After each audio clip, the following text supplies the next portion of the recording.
रोग आधुनिक चिकित्सा विज्ञान 10 साल 20 साल 50 साल जिंदा रहते मरते दम तक ठीक नहीं कर पाते, केवल दवा खिलाते रहते हैं, सर्जरी करते रहते हैं बार बार, और आदमी मर जाता है। तो दोनों में ठीक कौन, ये कंपेयर आप करो। तो ये एक संदेश सकारात्मक जाए पूरे देश में, पूरी दुनिया में जाए। और इस दरबार के जो जानने वाले लोग हैं, मानने वाले कम हैं इस दरबार के, इस दरबार के जानने वाले लोग ज़्यादा हैं। जानने का मतलब है जिन्होंने अनुभव किया है, एक्सपीरियंस किया है। मानने वाला तो वो व्यक्ति है जो कभी आया नहीं और वहीं से झंडा हिलाएगा, गलत होता है, सब बेकार है, कुछ नहीं मानते। तो मानने वाला तो कुछ भी बात करेगा। जिसने यहाँ हाजिरी दी है, इस प्रक्रिया में शामिल हुआ है और उसने अनुभव किए हैं मेरे साथ, नियम नहीं तोड़े हैं, तो उससे आप पूछिए तो वो आपको बताएगा असली बात क्या है। जैसे यहाँ लोग बैठे हैं अंदर, ये 1 दिवसीय चिकित्सा करके बैठे हैं सारे लोग। अभी चिकित्सा का फाइनल राउंड है, कुल 7-8 मिनट का है ज़्यादा से ज़्यादा। इसके बाद आप इनसे खूब इंटरव्यू लीजिए और इनसे पूछिए इनको क्या रोग कष्ट थे और अब कैसा लग रहा है, आप कैसे हैं, सारे रोग कष्ट कैसे हैं, या उठ बैठ नहीं पाते थे, चल फिर नहीं पाते थे, या जैसा भी था। जितने साध्य रोग कैटेगराइज हैं, एक रोग वो हैं जो साध्य हैं, दूसरे असाध्य श्रेणी में जैसे लकवाग्रस्त हैं, या दिमाग से बिल्कुल एकदम पागल थे, 100% पागल थे, उस तरह के केसेज हैं। या इस तरह के केसेज हैं जो पूरी तरह से बच्चे जैसे ऑटिज़म के शिकार है, सीपी चाइल्ड हैं, सेरेब्रल पाल्सी के शिकार हैं, डीएमडी है, जो मस्कुलर डिस्ट्रॉफी है, इस तरह के रोग जो असाध्य श्रेणी में आते हैं, घोर असाध्य में। यहाँ से ये प्रक्रिया जब आप पालन करते हैं तो जिन स्मृतियों के कारण माँ के गर्भ में उन बच्चों के मस्तिष्क नहीं बन पाते हैं, विकार चले जाते हैं और फिर बच्चे वैसे ही पैदा होते हैं जिनको डॉक्टर्स बोलते हैं जेनेटिक प्रॉब्लम के कारण इनको ऐसे बच्चे पैदा हुए खराब। जेनेटिक माने हमारे पूर्वज, अनुवंश। तो हम भी वही पूर्वज की बात कर रहे हैं, वही अंग्रेजी में बोल रहे हैं, जेनेटिक बोल रहे हैं। तो उनके पास जेनेटिक साइंस है लेकिन जेनेटिक का ट्रीटमेंट नहीं है। यहाँ पर जेनेटिक साइंस भी है पूरी और उसका समाधान भी है, ट्रीटमेंट यहाँ होता नहीं। अगर आप ये समझते हो कि यहाँ पर कोई ट्रीटमेंट होता है तो खूब बड़ा छापी, यहाँ कोई ट्रीटमेंट नहीं होता है। यहाँ समाधान होता है जड़ से। जैसे कैंसर एक बार हुआ, डॉक्टर कहेगा सारे सर्जरी के बाद, कीमो रेडियोथेरेपी के बाद कि यू आर क्लियर एंड नील, एकदम नील, अब कोई भी आप कैंसर नहीं, ये रिपोर्ट है, 0 नील हो गया। आप खुशी घर आते हैं। 1-2 साल बाद फिर कैंसर हो जाता है, रिपीट करता है, फिर आप जाते हैं, फिर सर्जरी कराते हैं, फिर तिबारा हो जाता है, फिर चौथी बार हो जाता है, फिर आप मर जाते हैं। तो आप कैंसर से नहीं मरे, आप दवा से मर गए, इलाज करा के। और यही कह रहा है अमेरिकी जर्नल कि कैंसर के रोगी कैंसर से कम, उसकी चिकित्सा से ज़्यादा मर रहे हैं। ये स्वयं स्वीकार कर रहे हैं वो।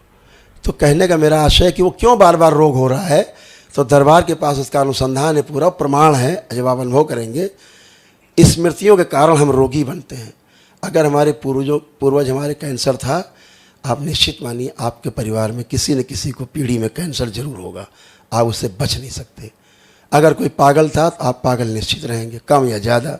अंधा था तो कम रोशनी या एकदम कम रोशनी या बिल्कुल अंधा, जैसा आपका नर्वस सिस्टम होगा, ग्रह नक्षत्र का जैसा आप पे प्रभाव होगा, वो होगा जरूर आपके साथ। बार बार उसके एक्सीडेंट्स हुए, उसकी स्मृति पड़ी, आपके बार बार एक्सीडेंट हो गए। अगर वो एग्रेसिव रहा है तो आप बार बार एग्रेसिव होंगे। अगर वो झगड़ा करता रहा, आप घर में रोज़ झगड़ा करेंगे। अगर यही स्मृतियाँ हटा दी जाएँ केवल, तो ये जितने मैंने कष्ट और रोग बताए, ये सब गायब हो जाते, दिखते नहीं कहाँ चले गए। और आप माता पिता के झगड़े, परिवार में पति पत्नी के झगड़े, यहाँ मारते पीटते आते पति पत्नी एक दूसरे गंदी गालियाँ बकते हैं, छूना मत। और 5 मिनट के बाद जब मैं कहता हूँ हाथ पकड़ने को, अब कैसा लग रहा है, तो कहते हैं, जब पहले तो कहते हैं कि बहुत ख़राब लग रहा है, मेरे को छूना नहीं है, देखना नहीं चाहते पति को।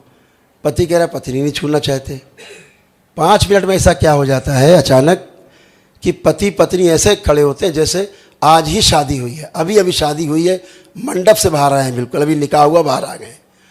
तो ऐसा क्या हो जाता है? क्योंकि स्मृति चली गई है गंदी। तो प्रेम है था ही, कोई लड़ना नहीं चाहता विश्व में, संसार में। तो इसलिए मैं चाहता हूँ ये दिखाया जाए, इस पर चर्चा की जाए कि जो हमारा पुरातन साइंस है, हमारा पुरातन सनातन साइंस है, जो वैदिक साइंस है, जो जिससे हम स्वस्थ रहे हैं, तो जब स्मृतियाँ नष्ट हो जाती है, यानी रोग का कारण नष्ट हो जाता है, तो जब रोग का कारण नष्ट हो जाता है तो दोबारा से रोग फिर नहीं होता है। यही साइंस है। तो इसको समझना है। जिसने केवल शरीर को समझा है वो केवल शरीर को काटे पीटेगा। शरीर के पीछे 6 शरीर और हैं, जिसे रूह भी कहते हैं। 6 शरीर और होते हैं। अगर उनमें रोग है, आपका शरीर रोगी जरूर होगा 7वां। इसलिए उसकी चिकित्सा यहाँ होती जो पीछे के 6 हैं।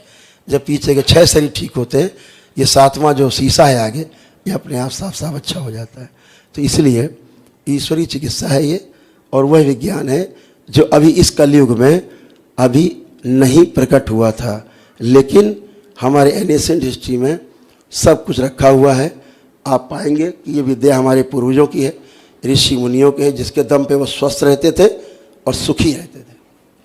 तो तमाम उसके प्रकरण भी हैं। जैसे भगवान परशुराम ने 21 बार नरसंहार किए, पढ़ी कथा। क्यों किया? तो बताया गया कि हनुमान जी का युद्ध हुआ जब 21वीं बार कि भाई संहार मत करो, तो युद्ध 5 दिन चला। और जब उन्होंने बांध के हनुमान जी ने देखा मस्तिष्क में जाके परशुराम जी के, तो उनके पिता की जो हत्या हुई थी, उनके पिता की स्मृतियां छूट गई थी मस्तिष्क में बदले की। तो 21 बार मारा, और जब वो स्मृतियां नष्ट की, झगड़ा खत्म, मारकाट खत्म। 22वीं बार फिर नहीं मारा। और जिनको मारा था उनका श्राद्ध किया, पिंडदान किया, और उनके लिए प्रार्थना की, उनकी मुक्ति कराई उन्होंने। तो जब वो नहीं बच पाए स्मृतियों से, तो वो स्मृतियाँ रोगी बना देती, पागल बना देती हैं। तो यही सब चीज़ें हैं। तो विज्ञान है ये। हम चाहते हैं इसको चैलेंज करो। हम चाहते हैं चिकित्सा, आधुनिक चिकित्सा विज्ञान हमको चैलेंज करे, और हम उनसे आधुनिक चिकित्सा विज्ञान के जो पुरोधा हैं, जो इसके मास्टर हैं, हम चाहते हैं कि वो ज़रूर हमारे निवेदन को स्वीकार करेंगे कि इस विद्या को सकारात्मक ढंग से देखें कि क्या इसमें से उनके लिए कुछ ऐसा निकल सकता है कि मानव जाति के इतिहास में कुछ एक नया परिवर्तन, कुछ एक नई क्रांति आए, कुछ नया कुछ आए, जिससे मानव जाति जो करा रही है रोगों कष्टों से, उससे उसकी मुक्ति मिले और पहले से और ज़्यादा अच्छी तरह से स्वस्थ हो।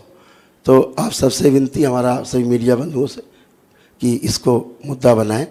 तो बहुत अच्छा है। डॉक्टर साहब तो बहाना थे, आप एक जगह पहुँचे हैं अच्छी जगह।